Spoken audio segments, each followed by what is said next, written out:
Hi, it's Jane Mason here from Virtuous Bread, and today is the day, day 5, that I'm going to teach you how to use your wheat sourdough starter, the one that you've been making. If you're just catching up with us now and you don't have a wheat sourdough starter, you may want to go back a few videos to find out how to make one. It takes 4 days and today is day 5. So your sourdough starter should be looking bubbly and frothy and lively, and you will have done the float test. And that is to test whether it's ready to work for you. There's a separate video called the float test in the series of videos on the Virtuous Bread channel. So have a look at that. Literally, you take a spoonful of your starter and you gently dribble it into a glass of water. If it floats, it's ready to go. If it doesn't float, it's not ready to go. So you want to tuck it up, put it somewhere warm, and test it again in another 12 hours or so. Now remember, this is the video where I show you what to do with your wheat sourdough starter. So if you're interested in rye, you want to turn this one off and you want to find the video where you're taught, where I teach you how to use your rye sourdough starter to make 100% rye loaf. We're going to do plenty of other loaves with the rye starter and the wheat starter, so don't worry about it. There'll be something for everybody. With the wheat starter today, we're going to make a super simple sandwich loaf, okay? No stretching, no folding, no big holes, no artisan, no baskets. A very basic white loaf that you will eventually shape and pop into a tin, and it makes a perfect loaf for slicing and making sandwiches or for toasting, because the crumb, that's the insidey bit of the bread, is close with little tiny holes. So, you know, the ham and the jam don't fall through, which is what you want in a sandwich or a piece of toast.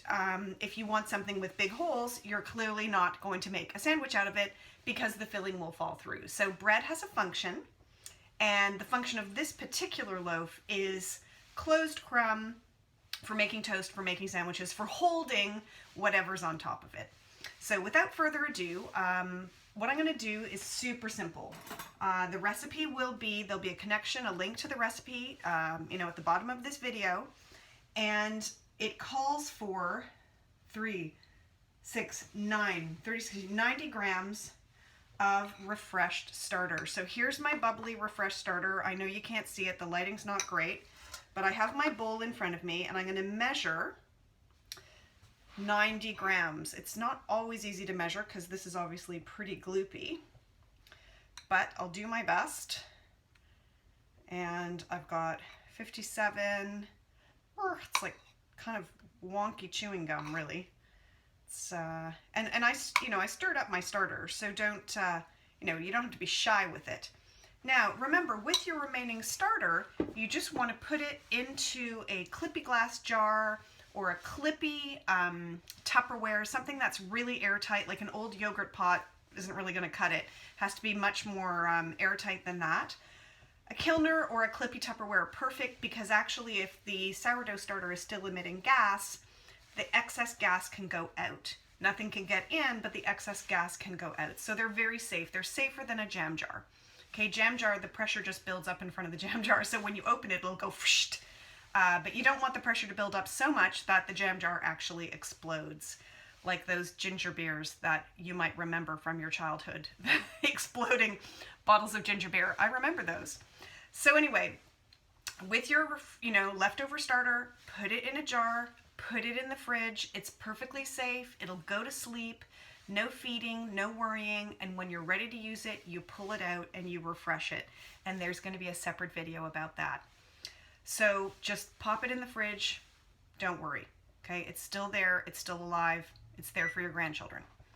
Now, I've got my starter measured into my bowl, and this particular recipe calls for some more wheat, obviously, some more water, or water and milk, or, as we've already discovered, all water and a tablespoon of powdered milk, perfectly great. And it calls for some honey, it calls for some butter. So I'm just going to measure all of that in. 230 grams. I've already got the water in the bowl. Didn't tell you that bit, but I've already measured that in. But I'm going to put in 230 grams of wheat flour. Okay. Here we go.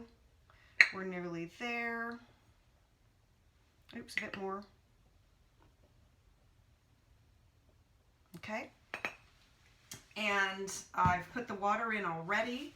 It calls for 30 grams of honey. So here's some lovely honey. I happen to be using a liquid honey. Oh, let me turn that timer off. Hang on.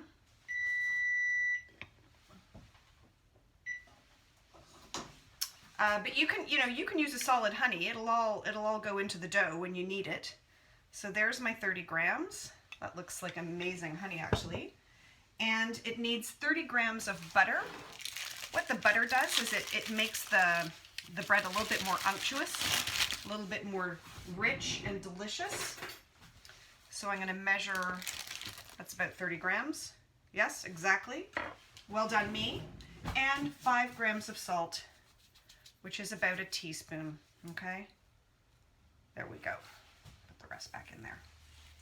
So that's all. And now what I'm going to do is knead all of this together, 10 minutes by hand or in machine.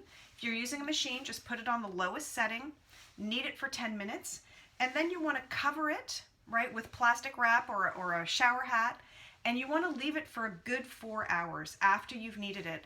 It will grow, okay? It will be significantly larger, at least doubled in size, and then you know you're ready to shape it. I'm going to do a separate video on shaping because now I need to knead it and we need to wait for several hours.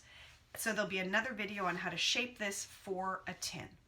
Okay, see you on the other side. Have a great day. Bye for now.